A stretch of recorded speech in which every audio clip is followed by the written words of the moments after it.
बिस्मिल्लाहिर्रहमानिर्रहीम। अस्सलाम वालेकुम। यूट्यूब के ऊपर मुबीनास कुकिंग चैनल देखने के लिए मेरे तमाम दोस्तों का बेहद शुक्रिया।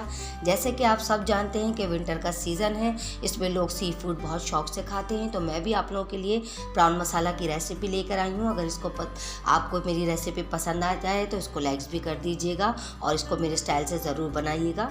इसको बनाने के लिए हमें जो चीज़ें चाहिए हम उसको नोट कर लेते हैं। मैंने इसके अंदर हाफ़ केजी झींगे का इस्तेमाल किया है। इसको मैंने अच्छी तरीके से वॉश कर लिया है। इसको वॉश करना बेहद ज़रूरी होता है। इसके अंदर एक नस होती है, वो भी निकालना बहुत ज़रूरी होता है। मैंने इसमें टमाटर प्यूरी का इस्तेमाल किया है। 3 अदर टमाटर को मैंने ब्लेंड करके उसको छान लिया था, उसके बीज और स्किन अलग करके इसकी प्यूरी को पका लिया है मैंने।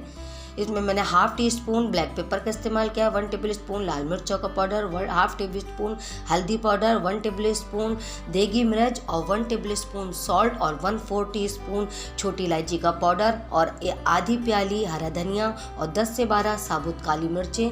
और मैंने इसमें बॉयल प्याज का इस्तेमाल किया है। मैंने एक अदद प्याज को बॉयल करके उसको पीस लिया था, 2 टेबल स्पून टमाटो केचप और 3 टेबल स्पून लहसुन अदरक का पाउडर। इसको बनाना स्टार्ट करते हैं। एक कढ़ाई में मैं हाफ कप ऑयल लूँगी। जब ऑयल थोड़ा सा गर्म हो जाएगा तो मैं इसमें 10 से 12 साबुत काली मिर्चें शामिल कर दूंगी।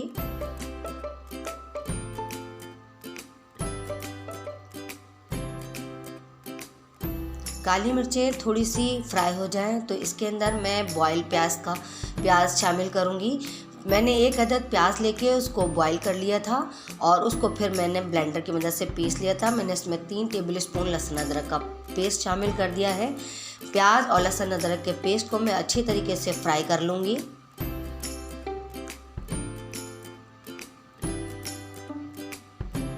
इसके अंदर मैंने टमाटर की प्यूरी शामिल कर दी है। मैंने इसमें टमाटर की प्यूरी इस्तेमाल की है, टमाटर का पेस्ट इस्तेमाल नहीं किया है। और रेड चिली पाउडर मैंने 1 टेबल स्पून इसमें शामिल कर दिया और हाफ़ टेबल स्पून हल्दी पाउडर शामिल कर दिया है मैंने। और 1 टेबल स्पून देगी लाल मिर्च और हाफ़ टी स्पून मैंने इसके अंदर काली मिर्चों का पाउडर और 1 टेबल स्पून नमक शामिल करके थोड़ी सी देर पकाऊंगी मैं इसको। देखिए मसाला अच्छी तरह भुन गया है। जब मसाला अच्छे से फ्राई होने लगे, अब इस स्टेज के ऊपर मैं और बाकी तमाम मसाला इसमें शामिल करूंगी, जिसके अंदर मैंने छोटी इलायची का पाउडर और टमाटो केचप का इस्तेमाल किया है, वो मैंने इसमें शामिल कर दिया है। टमाटो केचप मैंने 2 टेबल स्पून लिया है और छोटी इलायची 1/4 टीस्पून ली है।